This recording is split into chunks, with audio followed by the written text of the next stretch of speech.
"Can I have coffee with you?" the little daughter of the cleaning lady asked the millionaire, and the response was surprising. Subscribe to the channel and comment where you are watching from. The June morning sun filtered through the bulletproof glass of the penthouse on the 35th floor of the corporate building in the Upper East Side, creating golden reflections on the Carrara marble floor. David Anderson adjusted the knot of his navy blue Hermes tie while watching New York City wake up below, a metropolis of concrete and ambitions that he dominated like few others at the age of 42. His graying hair at the temples betrayed the constant pressure of business, but his brown eyes remained sharp, like those of a predator that never let its guard down. The routine was sacred. At 6:30 in the morning, double espresso prepared by the imported Italian machine, reading the main economic newspapers in 3 languages, and reviewing the agenda that invariably began with meetings before 8 o'clock. David took pride in being the first to arrive and the last to leave Tech Solutions, the technology solutions company he founded 15 years ago, which now generated over $200 million a year. On that specific Tuesday, the chilly New York air cut through the skin with a humidity that foretold rain. He put on his charcoal suit jacket when he heard light footsteps in the hallway leading to his private office. He frowned, checking his luxury watch. 7:15. No employee should be there at that hour, especially not on his private floor. "Good morning, Mr. David." The child's voice echoed from the adjacent break room, sweet as wild honey. "Can I have coffee with you?" David turned abruptly, finding a girl of about 7 years old, curly hair tied in 2 pigtails with light pink bows, holding a small cup decorated with blue and yellow butterflies. She wore a navy blue plaid dress and slightly worn black flats, but she was impeccably clean and tidy. Her brown eyes sparkled with genuine curiosity, showing no trace of the shyness that adults displayed in his presence. "How did you get in here?" David asked, more intrigued than irritated. His naturally deep voice sounded rougher than he intended. "I came with my mum. She's cleaning your office," replied Emma, gently bouncing on her toes.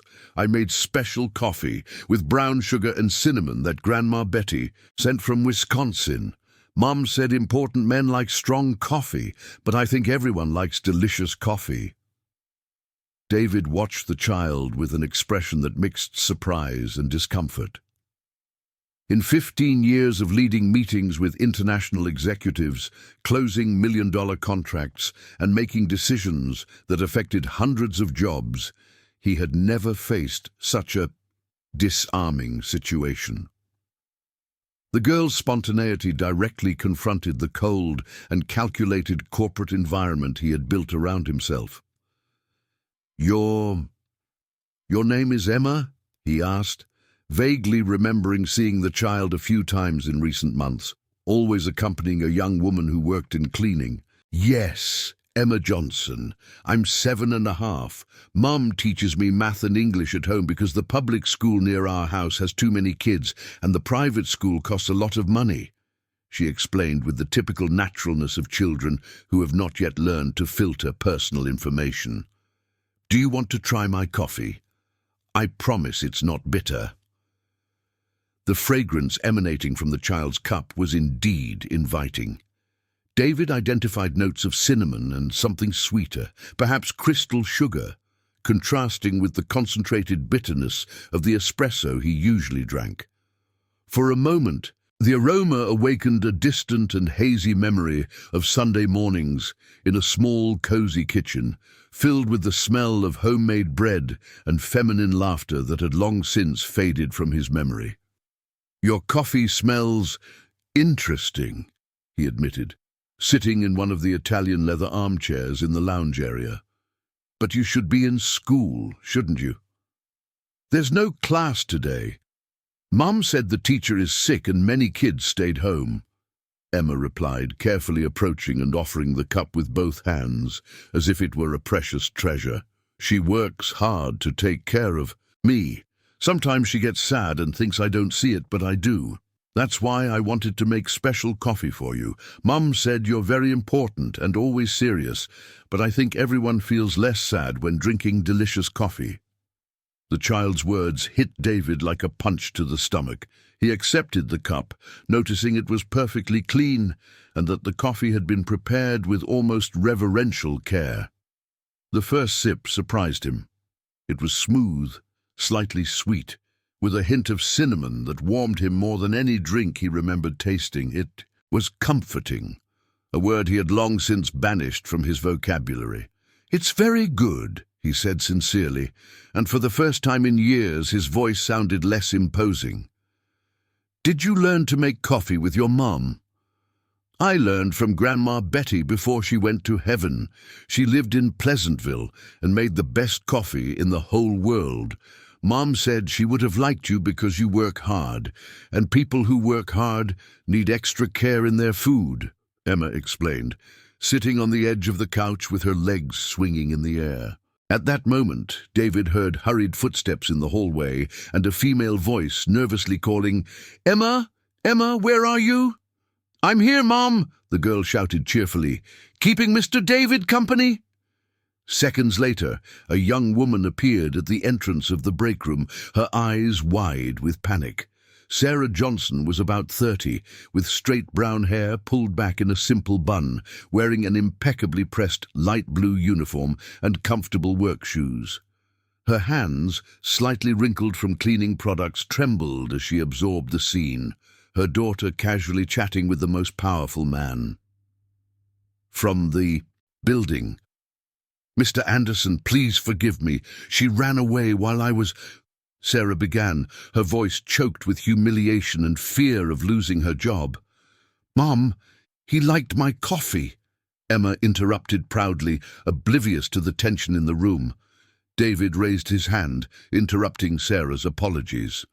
For a few precious minutes, he had experienced something he hadn't felt in 5 years, a genuine human connection, without financial interest, without ulterior motives, without calculations. Just a child generously sharing something special she had lovingly prepared. "You don't need to apologize," he said calmly. "Emma is being an excellent host." Sarah Johnson stood still for a few seconds, processing David's words with the caution of someone who had learned that generosity from powerful people often came with ulterior motives.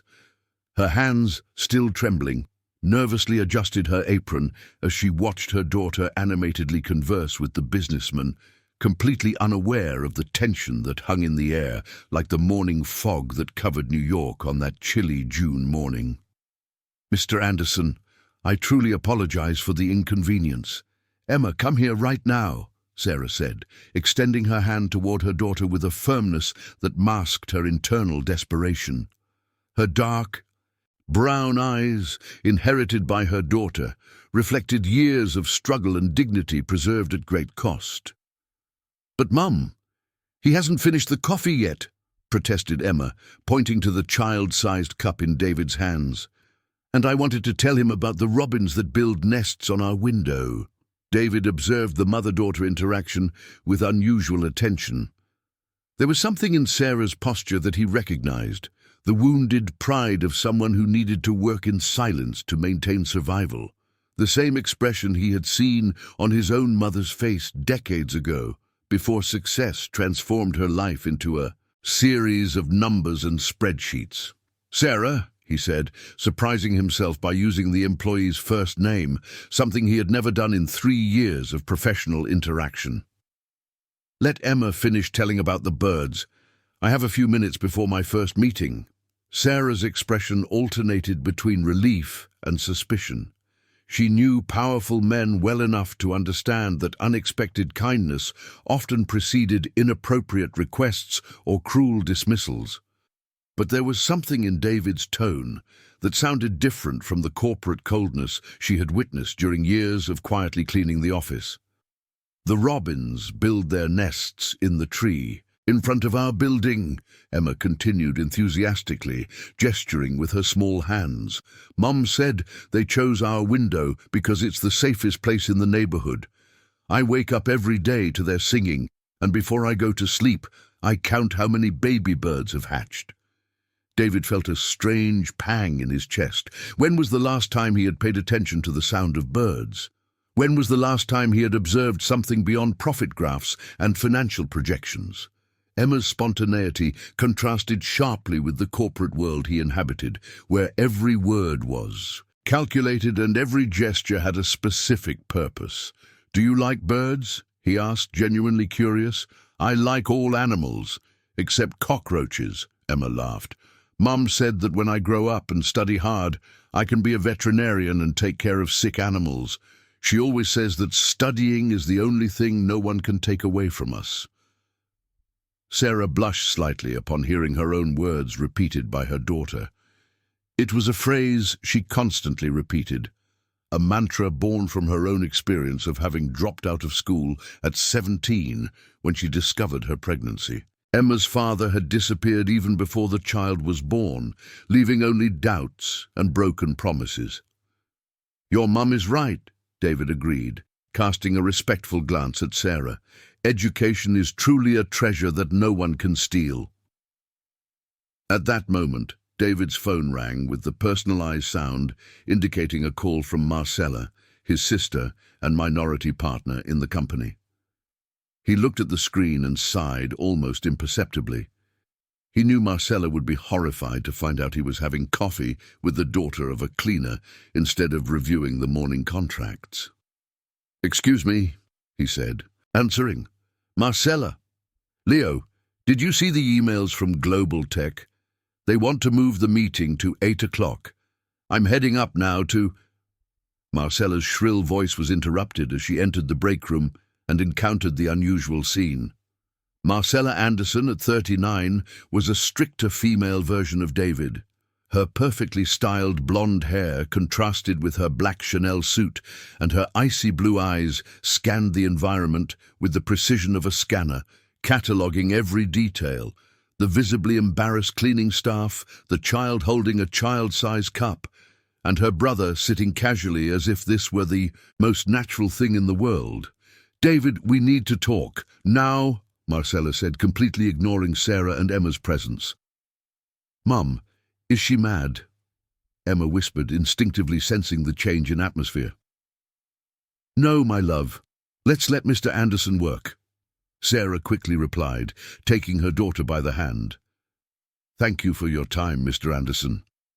"Wait," David said, standing up. There was something in Sarah's haste that bothered him, as if she were fleeing from a dangerous situation. "Emma, thank you for the coffee. It was special." The girl beamed. "Can I make it again tomorrow? With the cheese? You buffs Aunt Lisa taught me?" Before David could respond, Marcella intervened with her cutting voice. "Tomorrow won't be possible. We have international clients visiting the building." Emma's smile faded slightly, and she looked at David as if expecting him to contradict the serious woman. Sarah squeezed her daughter's hand, whispering something in her ear before they headed for the exit. "It was a pleasure getting to know you better, Emma," David said, ignoring his sister's piercing glare. "Maybe we can talk about the Robins another day." After mother and daughter left, Marcella slammed the break-room door shut. Her designer heels echoed on the marble floor as she stood before her brother like a general about to reprimand a disobedient soldier. "David, have you completely lost your mind?" she exploded. "Having coffee with employees? Allowing a child to wander around your private office? The clients from Global Tech could arrive at any moment." "She's just a child, Marcella. A sweet child who wanted to share coffee with me," David replied, surprised by his own defensiveness. "Exactly! A child who shouldn't be here. This is a high-level corporate environment, not a daycare." Marcella's voice rose an octave. "Do you have any idea how this could affect our image? What if investors find out you're playing house with the cleaning staff?" David felt a growing irritation. There was something fundamentally wrong with the world he had built, where a gesture of kindness was seen as weakness, and a genuine human connection was considered a business risk. I'm not playing house with anyone, Marcella. I just talked to a smart child while having coffee. A conversation that could cost us millions if the competition uses it against us. Imagine the headlines. CEO of Tech Solutions neglects meetings to have coffee with janitors. Marcella gestured dramatically. Promise me you won't repeat this madness. David looked out the window, watching New York wake up under the grey sky. Down below, thousands of people followed their routines, many of them probably struggling silently like Sarah to support their families and keep their deferred dreams alive. Why had he isolated himself so much from this reality? I can't promise that, Marcella, he finally said. The tension between the Anderson siblings remained thick as the New York fog that slowly dissipated in the morning. Marcella stared at David with an expression that mixed disbelief and genuine concern, while he remained motionless in front of the panoramic window, observing the traffic on the Interstate 95, as if he found answers to questions he didn't even know he was asking. David, I don't understand what's happening to you, Marcella said, slightly softening her tone after realizing that the direct confrontation strategy had failed. Since Patricia died, you've become a work machine. Now suddenly, you're having coffee with children like a retired grandpa. The mention of Patricia hit David like a physical blow. His wife had died 5 years ago in a car accident on Interstate 95, returning from a business trip. He had suggested himself. Since then, he had thrown himself into work like a man drowning in doubts. The more he struggled, the deeper he sank. Don't bring Patricia into this, he murmured, not turning around. How can I not bring her into it? You stopped living when she died. You cancelled all social commitments, sold the house in the Hamptons where you spent weekends, turned this place into a corporate mausoleum. Marcella gestured with increasing agitation. And now a random child shows up and you melt like butter in the sun. David finally turned, his eyes meeting his, sisters with an intensity she hadn't seen in years. Emma is not just any child. She's 7 years old and being homeschooled because her mum can't afford a private school. Do you remember what our situation was at that age? Our situation was completely different, Marcella retorted. Dad was building the family business, not playing philanthropist with employees. Dad almost went bankrupt 3 times before he managed to stabilize the construction company. Do you remember when Mom sold snacks at the school gate to supplement the income? Or when we lived in that 2-bedroom apartment in Brooklyn? David's voice took on a nostalgic roughness. Emma reminds me of who we were before we became this. Marcella sighed deeply. She did remember those times, although she preferred to keep them buried under layers of success and sophistication. She remembered her mom counting coins at the end of the month, her dad coming home with hands dirty from concrete, the nights they had bread and butter for dinner to save for rent. Leo, I understand the nostalgia, but we can't let sentimentality compromise what we've built. Tech Solutions employs 800 people. If we fail, it's not just our wealth at stake. It's hundreds of families who depend on us, she argued, trying a more rational appeal. At that moment, David's secretary, Jennifer, discreetly knocked on the break room door. At 52, she had worked with him for a decade and possessed the rare ability to anticipate his needs before he even verbalized them. Mr. Anderson, the representatives from Global Tech have arrived. They're in the main conference room, she informed, maintaining professionalism even while sensing the tension in the air. We'll be right there, Jennifer, thank you, David replied, automatically adjusting his tie and resuming the business posture he wore like armor. As they walked down the hallway toward the conference room, David spotted Sarah discreetly cleaning the windows in the executive hall. She worked with precise and efficient movements, almost invisible in her light blue uniform, but he noticed the delicacy with which she treated each surface, as if caring for something precious. Emma was sitting in a nearby armchair, quietly flipping through a children's book that looked well worn from use. Her legs swung in the air as she moved her lips along with the words, clearly practicing her reading. Occasionally, she looked up to watch her mom work, and there was so much love and admiration in that gaze that David felt a pang of something he couldn't name. "Good morning, Emma," he said, stopping briefly. The girl lit up instantly. "Good morning, Mr. David. Did you really like the coffee?" "I liked it a lot. What are you reading?" "The Little Troublemaker. Mum said that when I read all the books from the school library, she'll take me to Barnes & Noble in the mall to choose a new one," she replied proudly. Marcella cleared her throat impatiently, but David ignored the signal. "Have you read many books?" 15. Mom made a list and I put an X next to each book I read. She said that knowledge is the only inheritance she can leave me. Sarah, who had stopped cleaning to listen to the conversation, blushed deeply. She hadn't expected her intimate words with her daughter to become public, especially in front of the most important boss in the building. "Your mom is very wise," David said sincerely. "Mr. Anderson," Marcella interrupted with increasing firmness, "our clients are waiting." Reluctantly, David nodded to Emma and followed Marcella toward the conference room. However, her words echoed in his mind. Knowledge is the only inheritance she can leave me. What inheritance was he leaving? For whom? The meeting with the executives from Global Tech unfolded automatically. David presented projections, discussed delivery timelines, and negotiated contract clauses with the cold efficiency that had earned him respect in the industry. But his mind constantly wandered to the image of Emma practicing reading in the armchair in the lobby, and to Sarah quietly working to keep her daughter's educational dream alive. "Mr. Anderson, do you agree with the staggered payment terms?"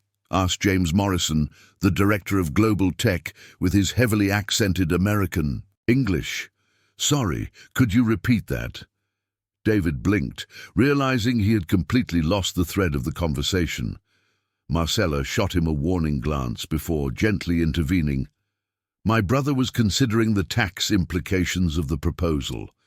James, how about we review the percentages one more time?" Throughout the rest of the meeting, David forced himself to stay focused, but an idea began to germinate in his mind. Something about inheritance, about legacies that truly mattered, about children needing opportunities to thrive. When the Americans finally left, sealing a $25 million contract, he should have felt triumphant. Instead, he felt only a deep emptiness. "Great job, Leo. Even with your morning distraction, we managed to close the deal," Marcella said, organizing the documents. "Marcella, do you remember what we dreamed of when we were kids?" "We dreamed of not going without and making our parents proud. Mission accomplished, I would say.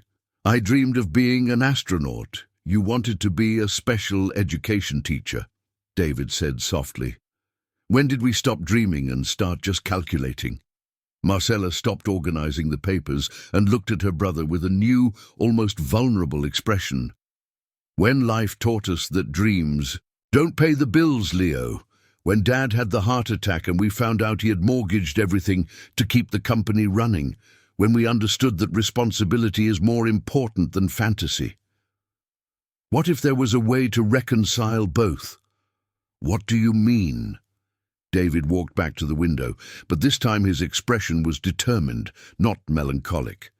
"I mean, maybe it's time to remember why we started all this, why we built this company, and for whom." The rest of June passed like a persistent New York fog, with David torn between the business routine that had dominated for decades and the small moments that Emma's presence had brought to his daily life. Every morning, he found himself waiting to hear the child's voice, asking if she could have coffee with him. But Sarah kept her daughter away from the executive office, limiting her presence to the hallways and common areas during work hours. The company picnic at the St. Louis building, where Tech Solutions operated, was scheduled for the last Friday of the month. David traditionally avoided these social events, considering them a waste of time and a break from professional seriousness. Marcella shared this opinion, preferring to keep a clear separation between personal life and the corporate environment.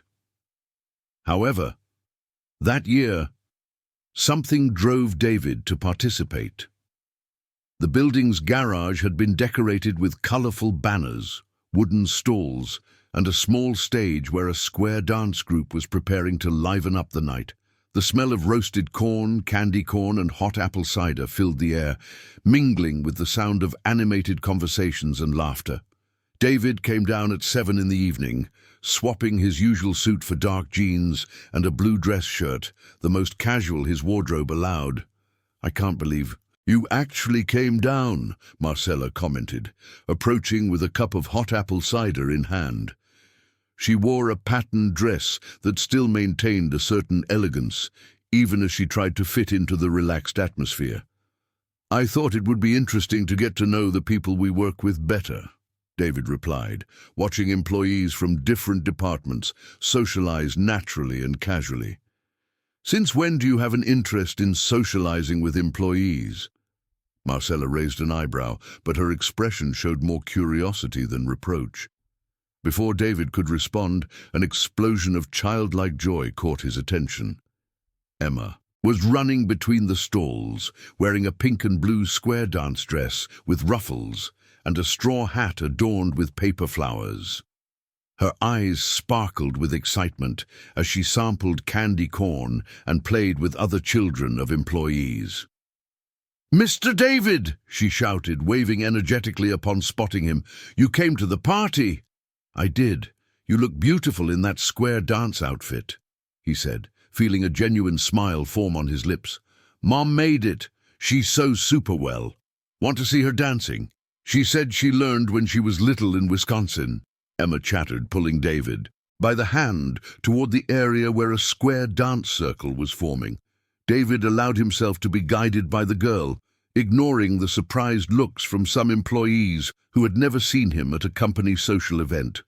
In the center of the circle, he saw Sarah lined up with other dancers, wearing a flowy floral skirt and an embroidered white blouse.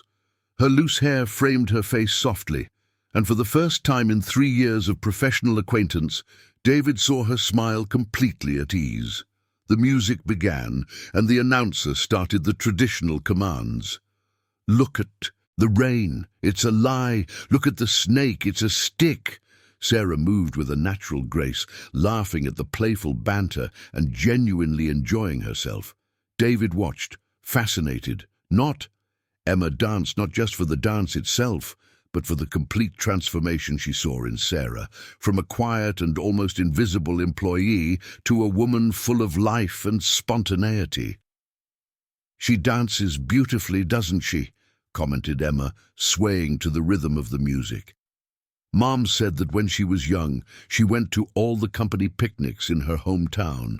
After I was born, she stopped dancing." "Why did she stop?"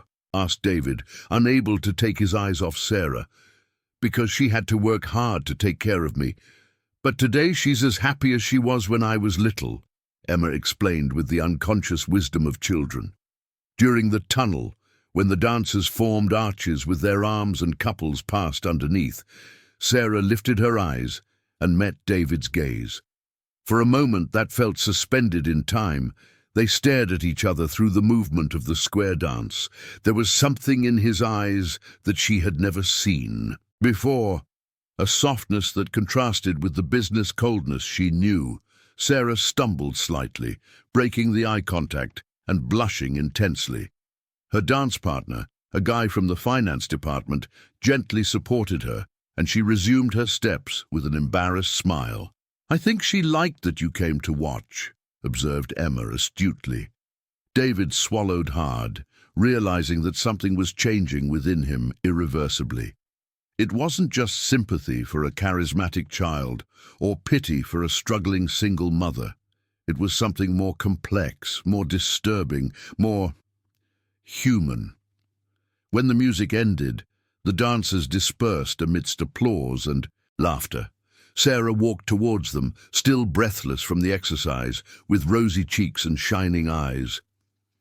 "Mr. Anderson, what a surprise to see you here," she said, trying to regain her professional formality despite the relaxed atmosphere.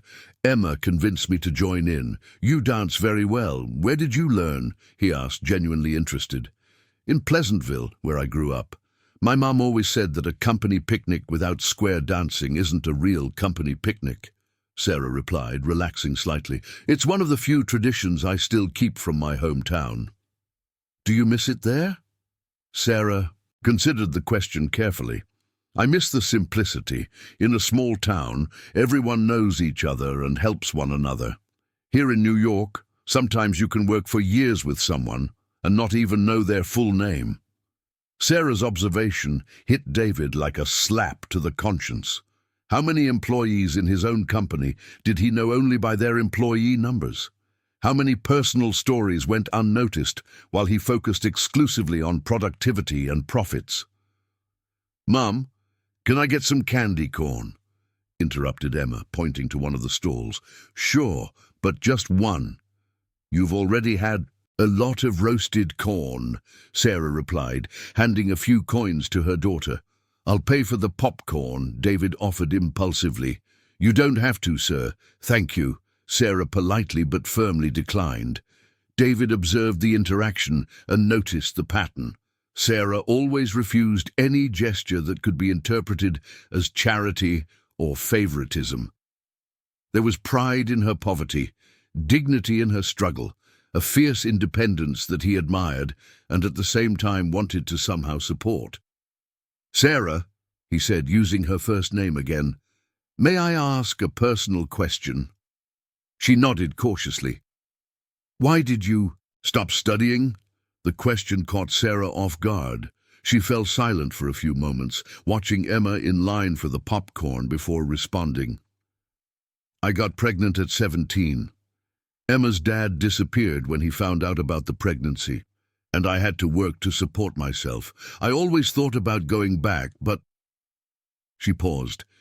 "It's hard to balance work, a child, and studies when you don't have any support network. Would you like to return to your studies?" "Every day I dream about it. I want to finish high school, maybe take a technical course, but those are expensive dreams for someone living on minimum wage," she admitted with a melancholic smile. David felt an increasing urgency to offer help, but sensed that any direct offer would be rejected. He needed to find a way to support her that preserved Sarah's dignity and didn't create awkwardness in the workplace. "Knowledge truly is the best legacy we can leave," he said, echoing the words he had heard Emma repeat. Sarah looked at him in surprise. "You know that phrase?" "Your daughter told me that you always say that to her. My mom used to say that to me. It's the only thing I managed to keep from the education she tried to give me," Sarah confessed, her eyes misty. In that moment, watching a mother who sacrificed her own dreams to build a better future for her daughter, David had an epiphany. He had spent 5 years building a business empire, but for what? For whom? What legacy truly mattered?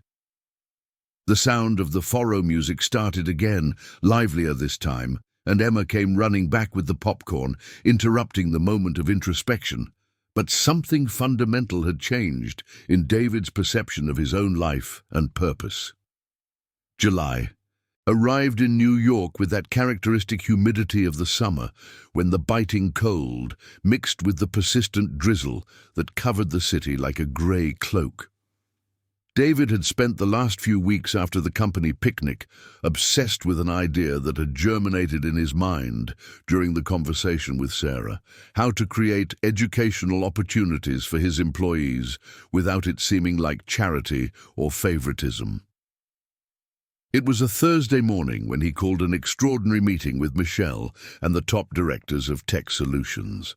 The conference room on the 35th floor was enveloped in the mist, rising from the Hudson River, creating an almost surreal atmosphere as David presented his most controversial proposal in 15 years of the company. An educational scholarship program for employees and their dependents? Michelle repeated, her voice laden with disbelief. David, do you have any idea of the investment this would represent and the precedents we would be setting?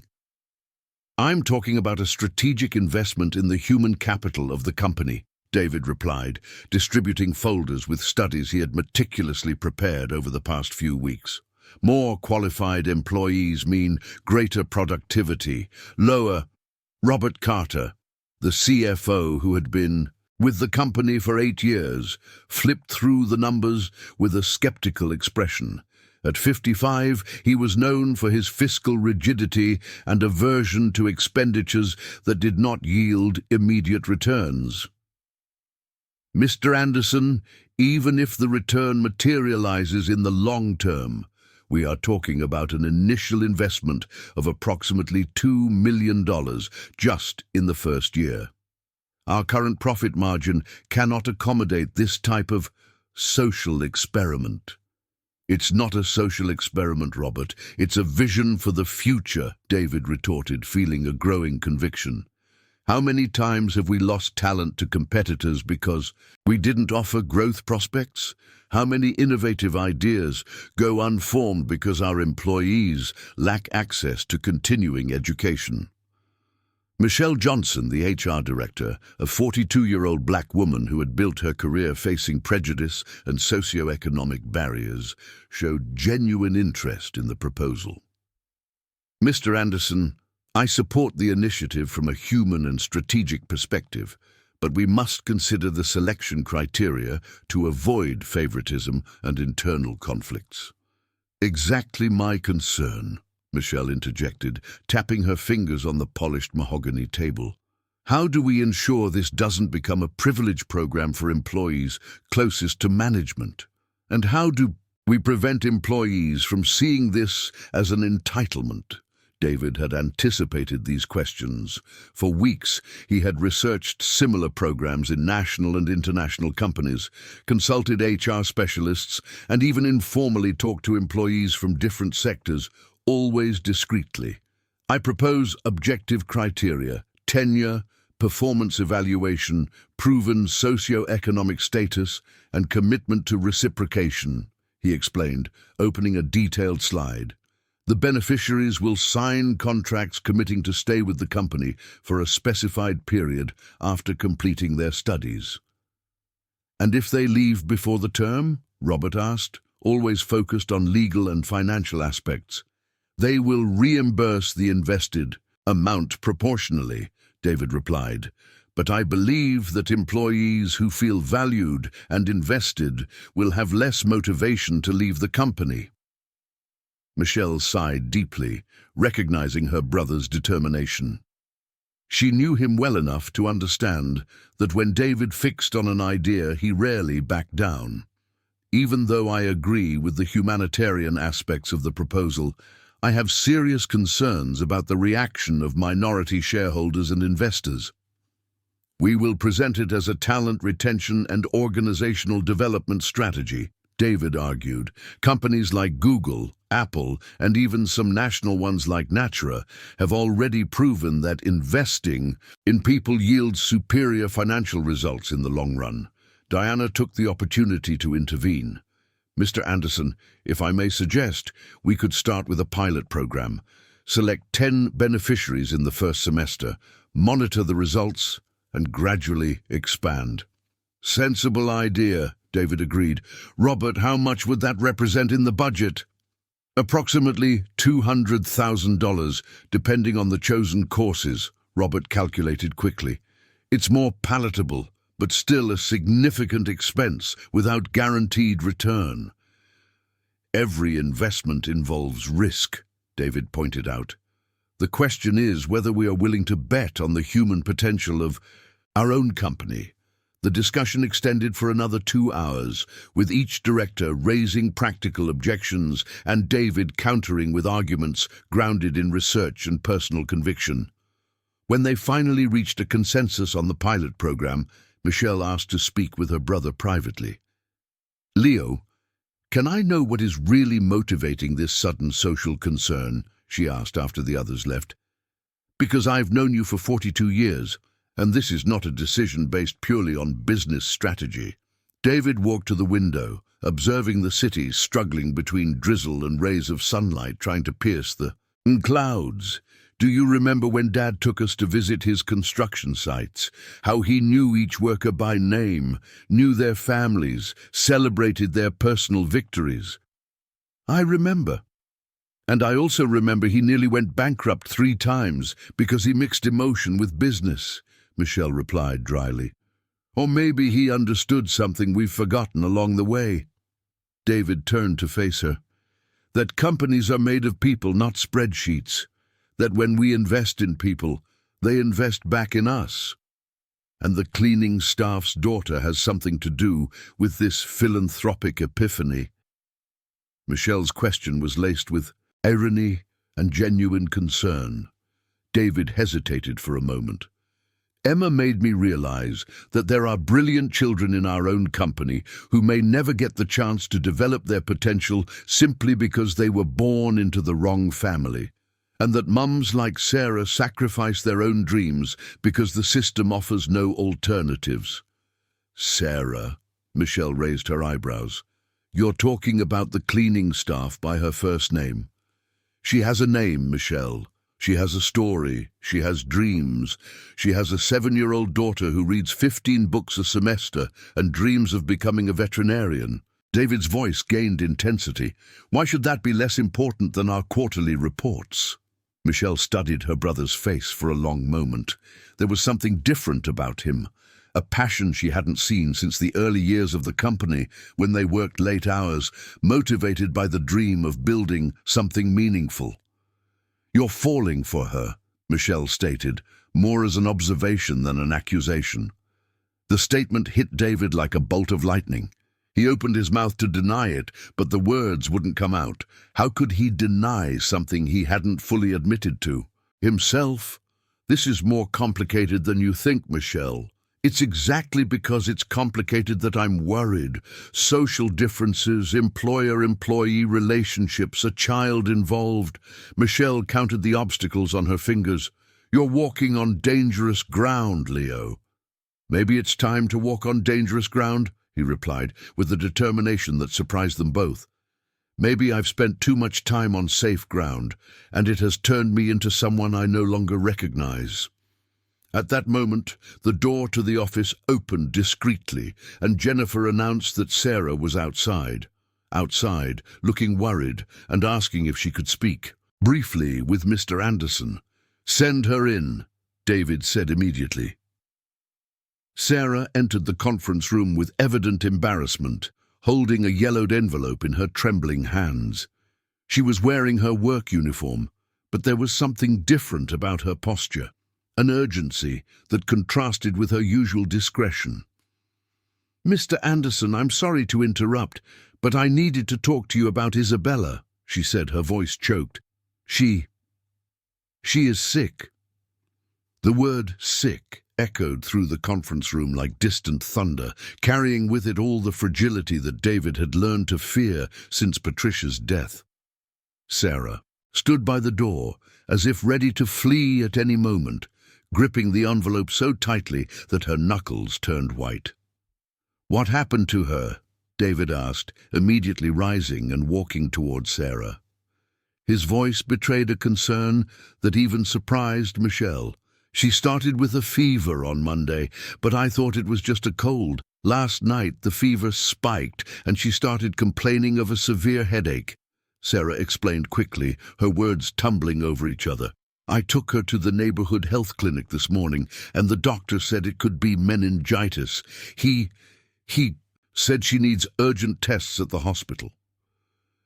David felt the ground shift beneath his feet. Meningitis. The word carried a terrible weight, evoking memories of tragic stories everyone knew but hoped never to experience. Where is she now? He asked, already grabbing the car keys. At the Santa Catarina Public Hospital. She's waiting for tests, but they said it could take hours, Sarah replied, tears beginning to stream down her face. I came to work because Because if I miss a day, I might lose my job, and then I won't have money to pay for her medicine. But I can't concentrate on anything. I just keep thinking about my girl alone in that hospital." Sarah's admission revealed the cruel reality of those living on the edge of survival.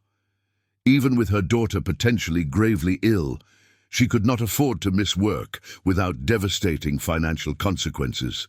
"David," Michelle whispered, touching her brother's arm in a rare gesture of support. She had witnessed his pain when Patricia died and recognized the signs of growing panic in his eyes. "Sarah, grab your things, now," David ordered with a firmness that brooked no discussion. "We're going to get Isabella and take her to the Albert Einstein Hospital. They have the best pediatric department in the city." "Mr. Anderson, I can't afford a private hospital," Sarah began, shaking her head desperately. "I can, and I will pay," David interrupted. "This is not up for discussion, Sarah, it's a fact." "But I can't accept that. It would be too generous. I could never repay you." "You can accept it." David's voice came out louder than he intended, filled with an emotion he could barely control. "Your daughter needs urgent medical care, and I can provide that. It's not charity, Sarah. It's what people do for each other when they care." The last sentence came out almost as a whisper, but it carried so much emotional weight that Michelle and Sarah fell silent for a few seconds. There was something in David's involuntary confession that completely changed the dynamic of the situation. "Leo," Michelle said softly, "I'll drive you both there. You're too shaken to drive." During the drive to the public hospital, in the back seat of Michelle's BMW X5, David was on the phone making a series of calls. First to Dr. Richard Miller, a renowned pediatrician and personal friend of the family, who agreed to meet them at the Albert Einstein Hospital. Then to the hospital administration, ensuring that all necessary procedures would be carried out without bureaucracy. Sarah remained silent, watching the city pass by the window, still processing David's unexpected generosity. There was something surreal about the situation. Just hours ago, she was cleaning windows in his office. Now she was being taken by him to the most expensive hospital in the city to care for her daughter. "Mr. Anderson," she finally said, "why are you doing this?" David looked at her, and Sarah saw in his eyes a vulnerability she had never imagined existed in the powerful and controlled man she knew. "Because Isabella taught me how to drink real coffee," he replied simply. "Because she reminded me that there are things more important than spreadsheets and meetings. And because," he hesitated, "because losing someone we love is a pain I wouldn't wish on anyone." The public hospital presented the typical chaos of the public health system: crowded hallways, entire families waiting for care, crying children, and the characteristic smell of disinfectant mixed with anxiety. David had never been in a public hospital, and the shock of reality hit him like a punch to the stomach. They found Isabella lying on an improvised stretcher in the pediatric emergency hallway, her face flushed with fever and her eyes half closed. Upon seeing her mother, she tried to smile, but it was evident she was feeling very unwell. "Mommy, my head hurts a lot," she murmured, extending her small arms. "I know, my love."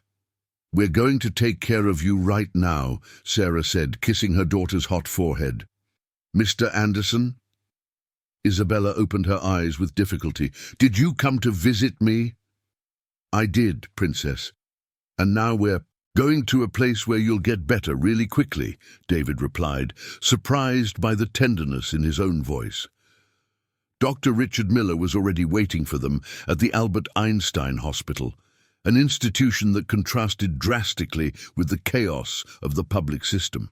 Quiet hallways, cutting-edge technology, personalized care, a parallel universe where money guaranteed dignity in medical care.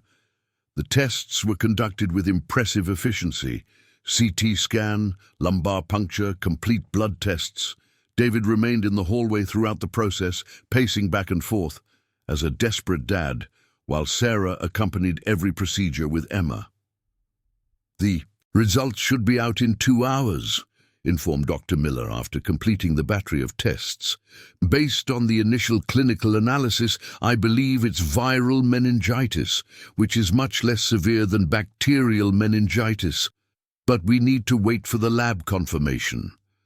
"Is she going to be okay?" asked David, with an urgency that revealed how attached he had become to the girl. "The chances are very good. Viral meningitis usually resolves with proper treatment and rest. But it was crucial that you brought her in quickly. A few hours of delay could have significantly complicated the situation." Sarah collapsed into a chair in the waiting room, all the accumulated tension finally finding release in silent sobs. David sat next to her, hesitating for a moment before placing a comforting hand on her shoulder. "She's going to be okay, Sarah. Emma is strong, just like her mom." "Thank you," she whispered, not lifting her face. "Thank you for everything. I know this must have cost a lot of money, and I promise I'll find a way to pay." "I don't want you to worry about money right now. Just focus on taking care of Emma and yourself." Sarah finally lifted her face, and David saw gratitude mixed with something more complex in her eyes. "Why are you being so kind to us? I'm just a cleaning staff member, and you're David Anderson." "No," he said gently, "you're not just anything. You're a mom who sacrifices everything for her daughter, a smart woman who deserves better opportunities, and a person who taught me to see beyond numbers and profits." The moment was interrupted by the arrival of Michelle carrying bags from a nearby mall. "I brought clean clothes for you and some children's books for when Emma wakes up," she said, showing a sensitivity that surprised Sarah. "Thank you so much, Mom," Sarah replied. "Michelle, and you don't need to thank me. We're family now, in a way." Michelle's words echoed in the waiting room, carrying a meaning that everyone felt but no one fully verbalized. Something fundamental had changed in their relationships, creating bonds that transcended social hierarchies and corporate conventions. When the results finally arrived, confirming viral meningitis and a favorable prognosis, David felt such intense relief that he had to lean against the wall. Emma would be hospitalized for 3 days for observation, but would recover completely. That night, David stayed at the hospital long after visiting hours, obtaining special permission to accompany Sarah in the private room where Emma slept peacefully, finally free from the fever that had terrified everyone. "Will she be able to go to school when she gets better?" David asked, watching the girl sleep. "She still won't go to regular school. She's been on the waiting list for the public school for 2 years, Sarah confessed. "That's why I teach her at home." At that moment, watching a bright child being deprived of formal education due to bureaucratic and socioeconomic issues, David made a decision that would change everything. August arrived with cold winds cutting through New York like sharp blades, bringing changes that no one at Tech Solutions had anticipated. Emma had fully recovered from meningitis, but the episode had created a closeness between David and the Johnson family that could no longer be ignored or disguised in the corporate environment. 3 weeks after her discharge, David called an urgent meeting with the company partners. The conference room on the 35th floor was charged with tension as he presented a proposal that would shock everyone: the immediate creation of the Anderson Institute for Human Development, an educational foundation that would be funded with 15% of the company's annual profits. 15%? Exploded Charles Smith, a minority partner with 10% of the shares. "David, that represents approximately $30 million a year. Have you completely lost your mind?" Around the table, the other shareholders showed reactions ranging from surprise to indignation. Michelle remained silent, knowing that her brother's transformation had reached an irreversible point. I haven't lost my mind, Charles. I found purpose, David replied calmly, distributing a detailed presentation he had prepared with the help of consultants specializing in corporate social responsibility. We're talking about investing in human capital, developing talent, and creating a legacy that goes far beyond quarterly profits. Legacy? Interjected Patricia Silvera, a lawyer and shareholder with 5% of the shares. Our legacy is already a solid company that generates jobs and income. Why on earth do we need to become a non-profit? Because I discovered that financial success without social impact is empty, David replied, looking directly into the eyes of each person present. Because we have brilliant employees whose children will never have access to quality education. Because there's a 7-year-old girl who dreams of being a veterinarian, but may end up repeating her mother's cycle of poverty simply because she was born into the wrong family. Ricardo Fernandez, the longest-serving minority partner, nervously drummed his fingers on the table. David, we understand your humanitarian motivations, but this will directly impact our profit distribution. Some of us depend on these dividends for our personal investments. Then maybe it's time to rethink what really matters in our lives, David countered, his voice gaining intensity. Did you know we have employees who have worked with us for years and their children are in overcrowded public schools with no prospects for higher education? That we have talented women stuck in basic roles because they never had the opportunity to qualify? Michelle finally decided to intervene, realizing that the meeting was heading toward an irreparable confrontation. Guys, how about we analyze David's proposal from a strategic perspective? Social responsibility is a global trend. Companies like EcoBeauty, Global Goods, and even banks like First National Bank have similar programs that, besides social impact, generate brand value and attractiveness for young talent. Excellent point, Michelle, David agreed, seizing the opening. Millennials and Generation Z value companies with social purpose. This can be a competitive advantage in attracting and retaining qualified professionals. Charles crossed, the arms crossed, still visibly displeased. Even if we accept the strategic aspect, 15% is excessive to start with. Why not 5% in the first year? Because 5% would be a pilot project with no real impact. 15% allows us to create something transformative, argued David. We are talking about full scholarships, vocational training programs, support for early childhood education, and even microcredit for entrepreneurship. Over the next 2 hours, the discussion oscillated between economic arguments and questioning David's true motivations. Patricia was particularly direct. David, we all know that this sudden social concern has a name and a surname. You are in love with the cleaning lady and her daughter, and that is clouding your business judgment.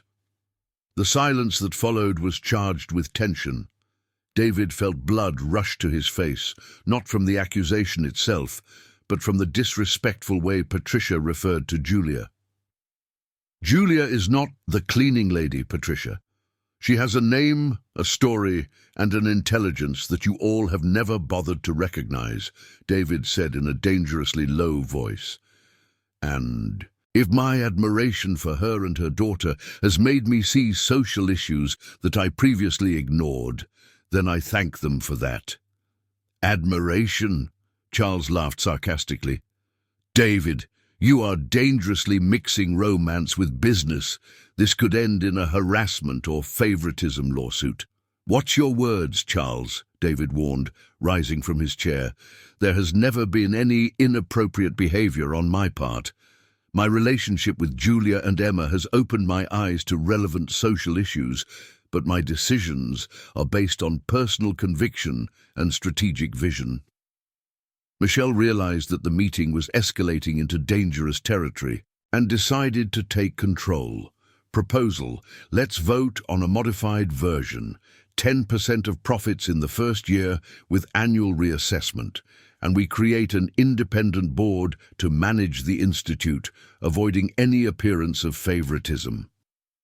Michelle's proposal was met with relative relief by the other partners, who saw it as an acceptable concession. After another hour of negotiating operational details, the vote was held. 4 votes in favor, David, Michelle, and 2 minor partners, against 3 opposed. When the meeting ended and the partners dispersed, Michelle remained in the room with David. "You know this is going to change everything, right? The company dynamics, your position as CEO, your personal relationships." "I know, and I'm ready for it," David replied, looking out the window where New York stretched under a sky filled with dark clouds. Patricia was right about one thing. This has a name and a surname, but it's not just about Julia and Emma. It's about becoming the man that Patricia believed I could be. "Would your wife support this?" David opened the desk drawer and pulled out a yellowed letter he had found weeks earlier in his personal safe. "I found this among her belongings, a letter she wrote shortly before she died." Michelle carefully took the letter, immediately recognizing Patricia's delicate handwriting. As she read, her eyes filled with tears. "My dear Leo, if you are reading this, it means I couldn't deliver it to you personally. I know my departure will turn you into a work machine, as it always happens when you are afraid to feel. But I hope that one day you find the courage to love again. Not necessarily a woman, but life, people, the possibilities of making a difference. I created a $5 million fund for the education of our employees' children. I was waiting for you to be emotionally ready to manage it.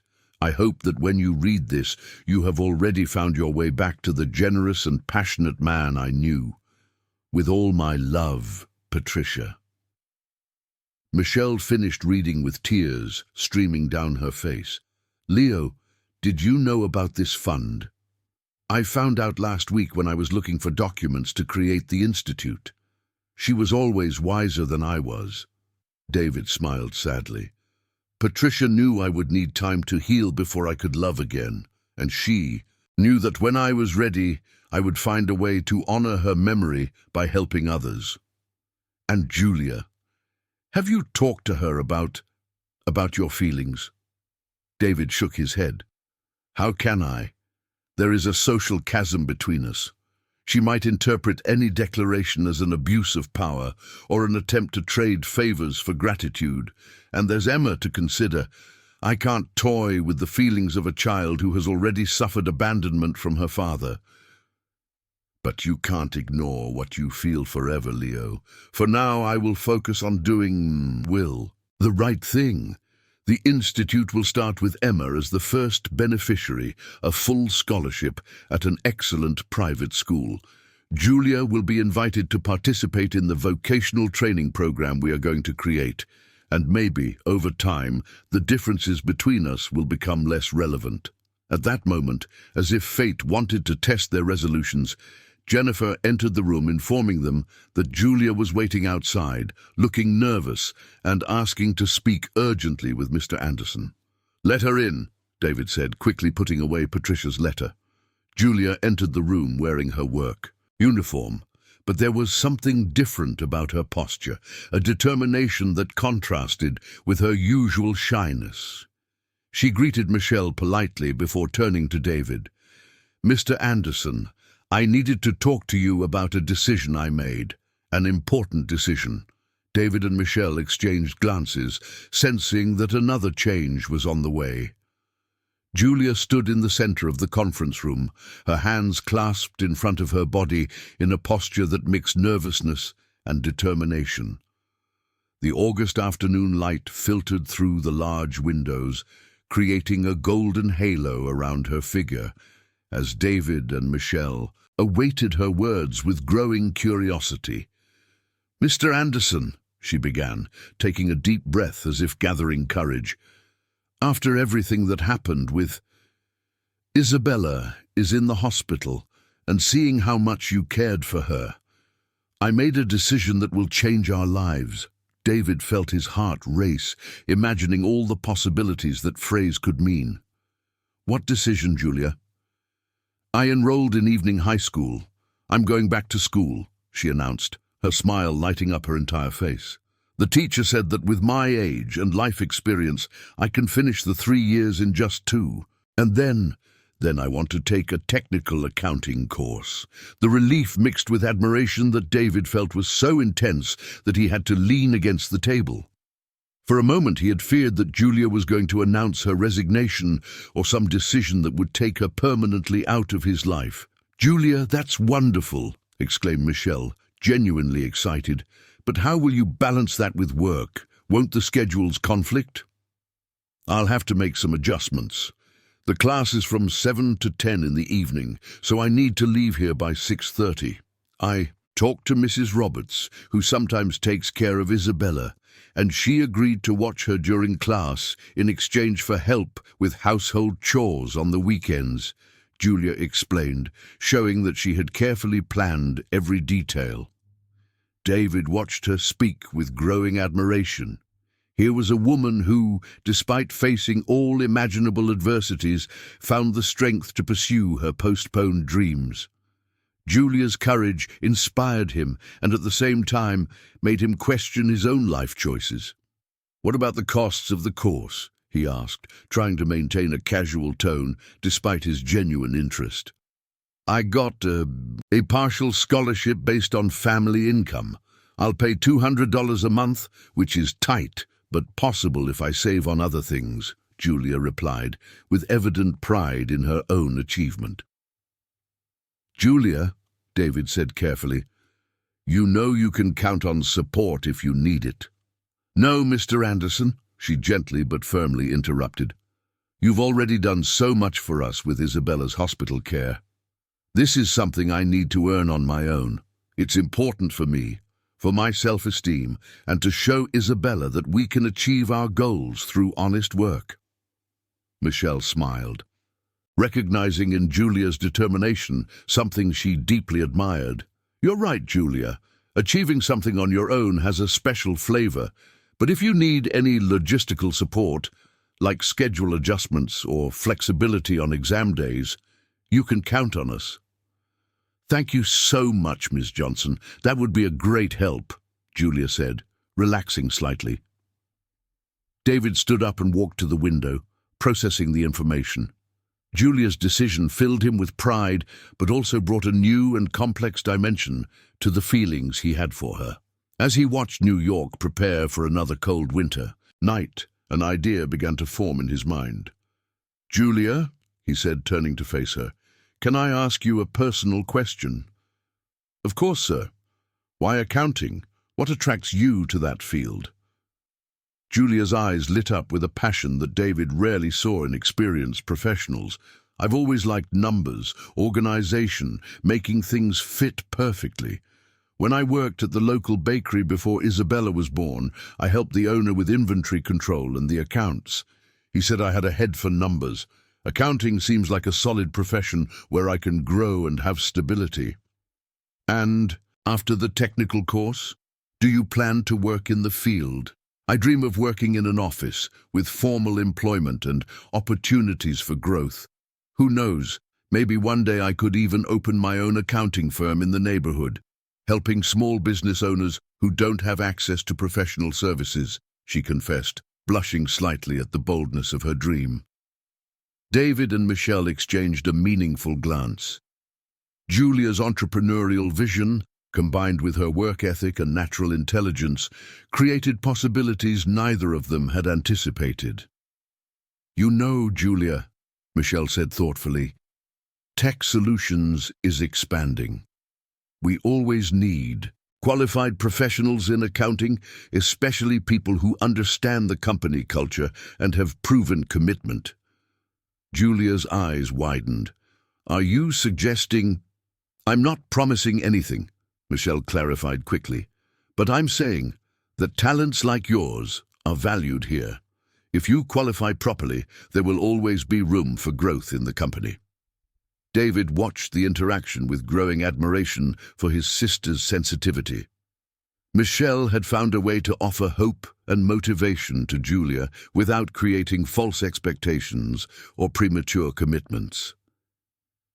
That would be a dream come true, Julia murmured, tears of emotion in her eyes. Working professionally at the company where I started in cleaning would feel like completing a cycle. At that moment, the office door opened, and Isabella rushed in, wearing her new school uniform, an achievement that David had discreetly provided through an anonymous scholarship at the local private school. "Mom, Mom! Guess what happened at school today?" she shouted, stopping abruptly when she saw David and Michelle. "Hi, Mr. Anderson. Hi, Miss Johnson." "Hi, Princess," David replied, crouching down to be at the girl's level. "What special thing happened at school?" "The teacher said I'm the best in the class at math, and if I keep this up, I might skip a grade next year," Isabella announced proudly. "That's fantastic, Isa. See how studying pays off," Julia said, hugging her daughter with emotion. David felt a wave of deep satisfaction. Investing in Isabella's education was clearly paying off, validating his conviction about the transformative power of quality education. "And did you like the new school, Isabella?" Michelle asked, showing genuine interest. "Very much. They have a library with 1,000,000 books, a science lab where we can do real experiments, and even an English class. The teacher said that those who know English can talk to people all over the world," Isabella replied enthusiastically. "Your daughter is brilliant, Julia. With the right encouragement, she can go wherever she wants," David observed. "Thank you. All of this is only possible because of the scholarship we received. Until today, I still don't know who the anonymous benefactor was that sponsored her studies," Julia said, looking directly at David with an expression that suggested she suspected the true identity of the donor. David maintained a neutral expression, but Michelle noticed the subtle smile playing at the corner of his mouth. "Well," Michelle said, standing up, "I think we have a lot to celebrate today. A new student in the Johnson family and bright prospects for the future." "Mom is going to study just like me," Isabella declared proudly. "She said we're going to do homework together, and when she becomes an accountant, she'll be able to help me even more with math. And when you grow up, you'll be able to help other kids too, right?" David suggested. "I will. I want to be a veterinarian, but I also want to teach math to kids who don't know it. Mom said that when we learn something, we have to pass it on," Isabella replied, with impressive seriousness for a 7-year-old. Isabella's words echoed in the room, carrying a simple yet profound wisdom about social responsibility and solidarity. David looked at Julia and saw in her not only the woman he had fallen in love with, but an example of integrity, determination, and generosity that inspired him to be a better person. "Julia," he finally said, "good luck with your studies. If you need anything, schedule adjustments, school supplies, whatever, don't hesitate to reach out to us." "Thank you very much, Mr. Anderson, for your understanding and for your support for everything," she replied sincerely. When Julia and Isabella left, Michelle remained silent for a few moments before commenting, "Leo, you realize what's happening, don't you?" "What do you mean?" "You're falling in love with a woman who is transforming right before your eyes, who is gaining independence, education, career prospects. In 2 years, she might very well be your equal professionally." David smiled for the first time that day, with genuine joy. "I couldn't be prouder of that, Michelle. I couldn't be prouder of her." September arrived in New York, bringing the first signs that the harsh winter was finally giving way to spring. The jacarandas began to display their first purple flowers, painting the city with touches of color that contrasted with the gray concrete of the skyscrapers. On the 35th floor of Tech Solutions, equally significant changes were blooming.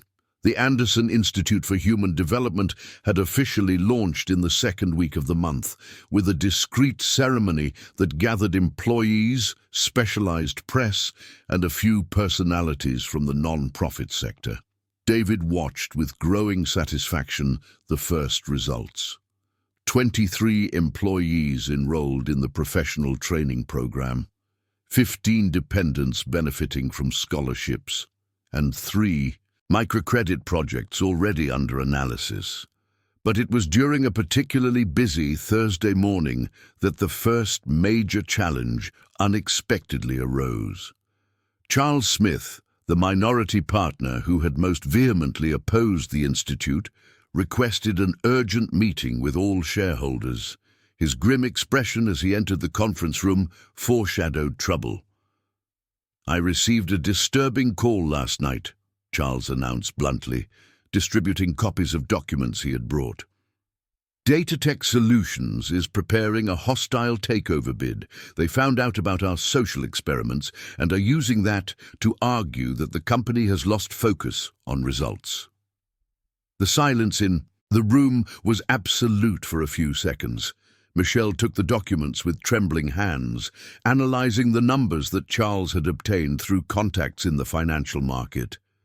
"They're offering 20% above the market value of the shares," Charles continued, "but with the condition of a complete management restructuring. In other words, David, they want to remove you from the presidency." David felt his blood run cold.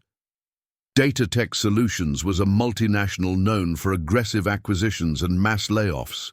If they gained control of Tech Solutions, not only would the institute be shut down, but hundreds of employees would lose their jobs. "How did they find out the details of the institute?" Michelle asked, trying to maintain her professional calm.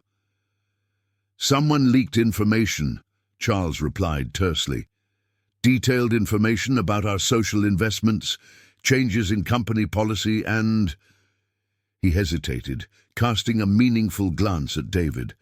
"About certain personal relationships of our CEO that could be interpreted as a conflict of interest." The last sentence echoed in the room like a gunshot. David immediately understood what Charles was insinuating. Someone had informed Datatech about his closeness to Julia, distorting the situation to make it seem like favoritism or inappropriate conduct. "What personal relationships?" Richard Foster asked, confused. "David is romantically involved with an employee," Charles declared coldly. "An employee who, coincidentally, was one of the main beneficiaries of the company's new social programs." "That's a damn lie," David exploded, standing up abruptly. "There has never been any inappropriate involvement with Julia Johnson. She is an exemplary employee who deserves every opportunity she has received." "David," Patricia Miller intervened with a calculating voice, "we understand that you have feelings for the woman. That's evident to anyone who sees you together. The question is, does this compromise your ability to make impartial decisions for the company?" Michelle watched the meeting with growing indignation. She knew her brother well enough to know that he would never cross ethical boundaries, regardless of his personal feelings. "Let me clarify one thing," David said, his voice dangerously low. "Yes, I admire Julia Johnson. I admire her integrity, her dedication, her courage, and yes, I admire her daughter, a bright child who deserves the best educational opportunities. But every decision I've made has been based on merit and social need, not personal favoritism." "The market doesn't understand subtleties, David," Charles argued. "To external investors, it looks like you're using the company to impress a woman. And now our competitors are exploiting that perception." "So what do you suggest?" David asked, though he feared the answer. "3 options," Charles replied, consulting his notes. "First, you step back temporarily from the presidency while we restructure the company's image. Second, we eliminate the institute and revert to the previous management model. Third, we accept Datatech's offer and sell our shares for a substantial profit." "None of these options is acceptable," David declared categorically. Then prepare for a battle that could destroy everything we've built, replied Charles. Data Tech has unlimited resources and a ruthless reputation. They can easily convince our employees that they are offering more stability than our emotional management. At that moment, the door to the room opened, and Jennifer entered with a worried expression. Mr. Anderson, I'm sorry to interrupt, but there are journalists at the reception. They're asking about allegations of misconduct by the board and want an official statement. David felt the ground shift beneath his feet.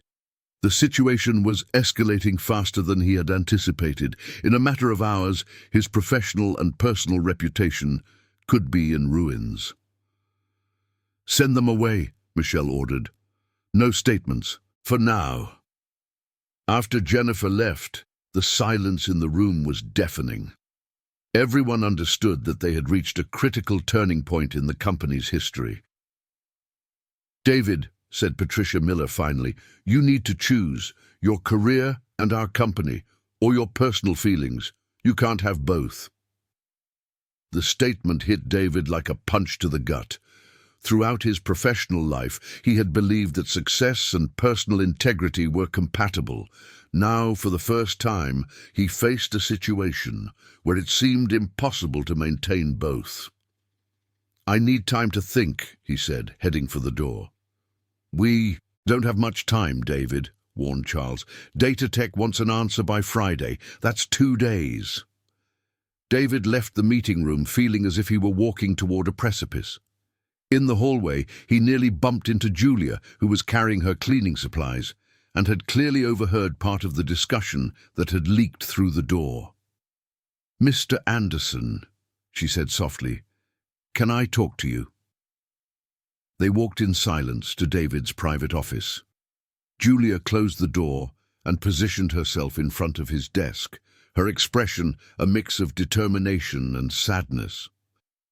I heard part of the conversation, she confessed, and I want you to know that if my presence here is causing problems for you, I can resign. No, David replied more vehemently than he intended. Julia, you haven't done anything wrong. I haven't done anything wrong. I won't allow blackmailers and opportunists to destroy your career or compromise Isabella's future. But if your company is at risk because of me, it's not because of you. It's because of people who can't accept that social changes are necessary and possible, David interrupted, walking to the window. It's because of a system that punishes those who try to make a difference. Julia stepped closer to him, stopping a few feet away.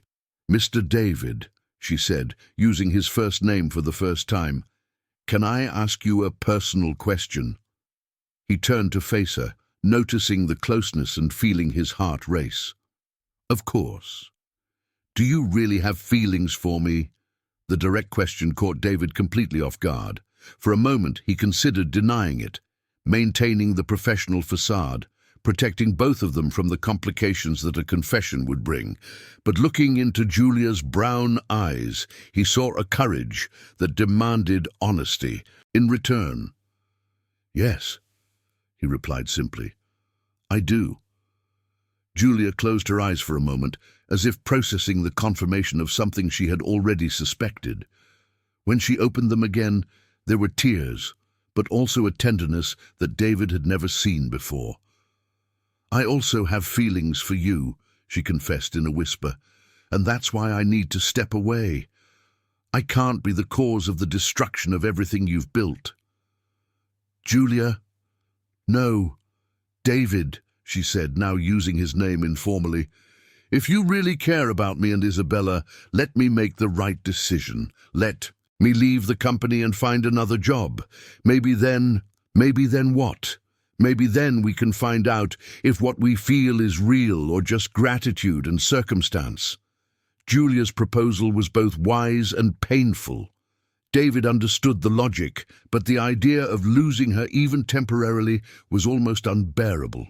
What if I said I don't care about the company, the shareholders, or anything except you and Isabella? Julia smiled sadly. Then I would say you're not the honorable and responsible man I fell in love with.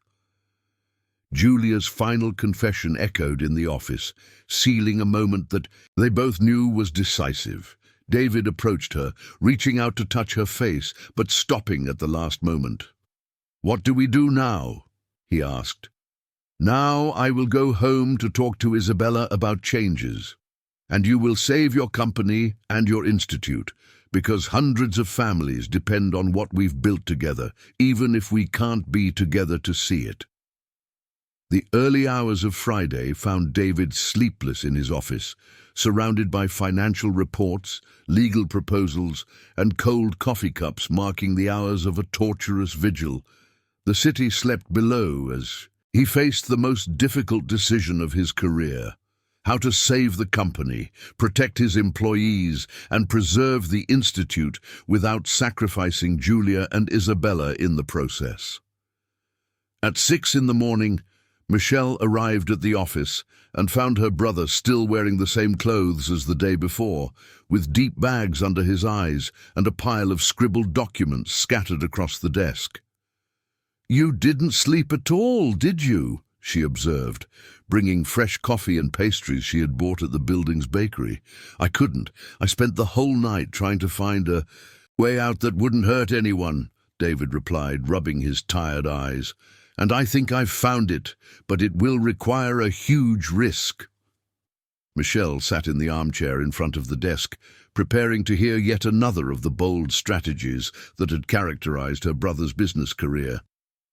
"I'm going to make a buyout offer for the shares of all the minority partners," David announced, "using my personal resources.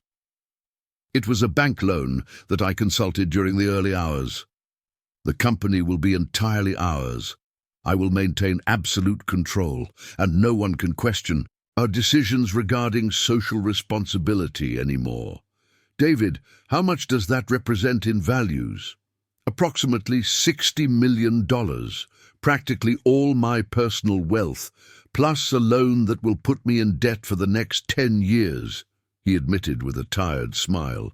"But it's the only way to ensure that the Institute continues to operate and that people like Julia are not punished for our worldview." Michelle remained silent for a long moment, absorbing the magnitude of her brother's decision. She knew David well enough to understand that when he made a resolution of this magnitude, nothing would change. His mind. "And what about data tech? How are we going to deal with the hostile takeover attempt?" "With absolute transparency.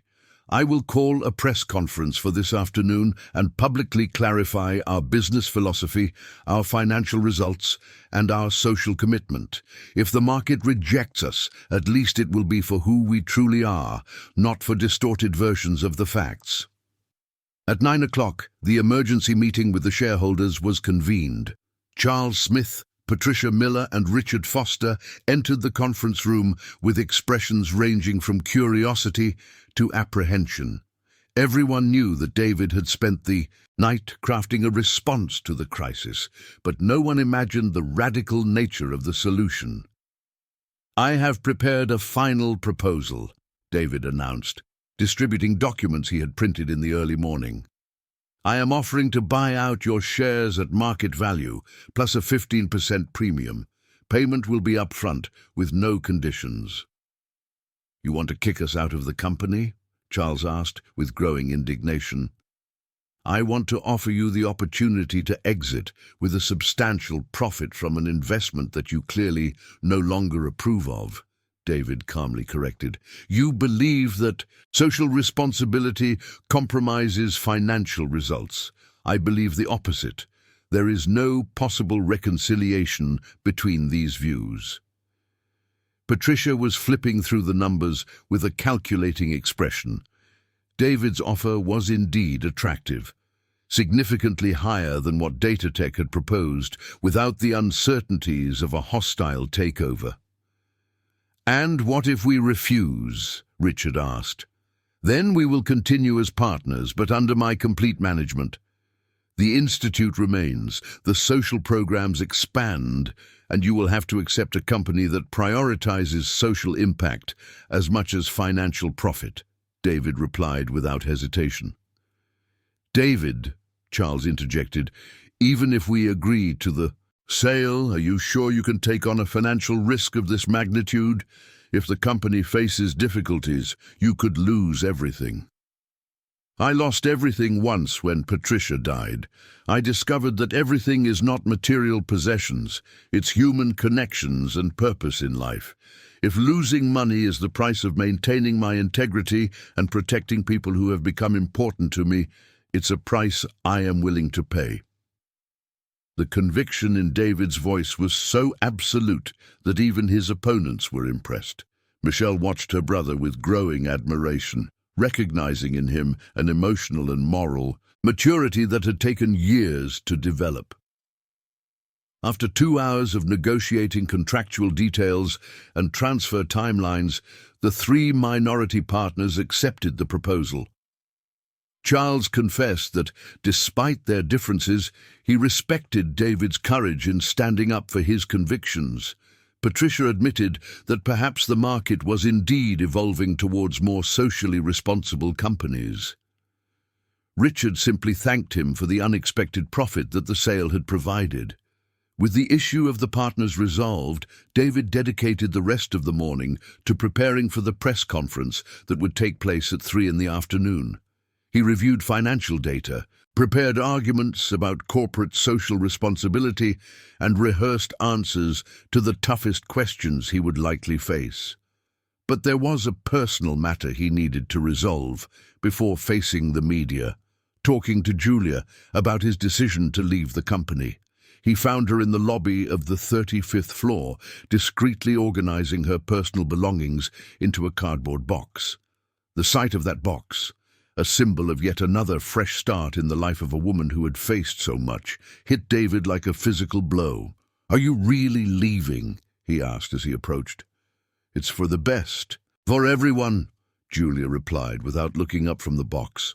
"I got a job at a cleaning company in Midtown Manhattan. The salary is similar, and they offer flexible hours for those who study at night." "Julia, it doesn't have to be this way. I resolved the issue with the partners. I bought out everyone's shares. The company is ours now, mine and Michelle's. No one can question our decisions anymore." Julia finally looked up, and David saw a mix of admiration and sadness in her eyes. "You spent your personal fortune to keep the institute running?" "I spent my personal fortune to keep my integrity intact," he corrected. "To protect you, Isabella, and all the other employees who depend on the programs we created."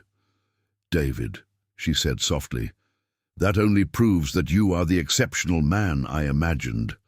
But it also proves why I can't stay. I can't be responsible for financial decisions of this magnitude. I can't bear the weight of knowing that your sacrifices were motivated by me." "What if I said they were motivated by justice, not by you?" Julia smiled sadly. "Then I would say you are lying to yourself, and that a man of integrity like you deserves a partner who complements your qualities, not someone who can be seen as your weakness." Julia's logic was relentless and painful. David understood that trying to convince her to stay would be selfishness disguised as protection. What if after you settle into your new job, after you finish your studies and build your professional independence, we talk again?" he suggested hesitantly. "Maybe," she replied with a smile that carried equal parts hope and uncertainty. "If what we feel is real, it will survive time and distance. If it's just gratitude and circumstance, it's better to find out now." At that moment, Isabella appeared in the hallway, coming from the Isabella walked to school in her navy blue uniform and a backpack full of books. Upon seeing her mum's belongings box, her face fell with sadness. "Mum, are we really leaving this place?" "Yes, my love, but you will stay at the same school and I will continue studying at night. Nothing really important will change," Julia explained, hugging her daughter. "But I will miss Mr. Anderson," Isabella said, looking at him with teary eyes. "He is my special friend who likes coffee with cinnamon." David knelt down to the girl's level, feeling his heart break. "Isabella, you know you can visit me whenever you want, right? And I hope you keep telling me about the robins, the books you're reading, and everything you're learning at school. You promise you won't forget me? I promise I will never forget you, Princess. You changed my life in a very special way." Isabella hugged David tightly, and for a moment he allowed himself to imagine what it would be like to have his own family, what it would be like to come home every day to hugs. Like that. When they said goodbye in the elevator, with Julia carrying her box and Isabella waving through the closing door, David was left alone in the lobby, feeling an emptiness that no business success could ever fill. The afternoon press conference was a success. David presented Tech Solutions' financial results, demonstrated the positive impact of social programs, and articulated an eloquent defense of corporate social responsibility. Journalists, expecting to find a crisis-stricken executive, encountered a confident businessman who had bet everything on his convictions. The social media response was immediate and surprisingly positive. Hashtags like "Just Purpose-Driven Company" and "Human Leadership" began to circulate, with hundreds of Tech Solutions employees and others sharing stories about the importance of leaders who genuinely care about people. 6 months later, Tech Solutions had become a case study in business schools, with financial results surpassing previous years and a brand reputation that attracted the best talent in the market.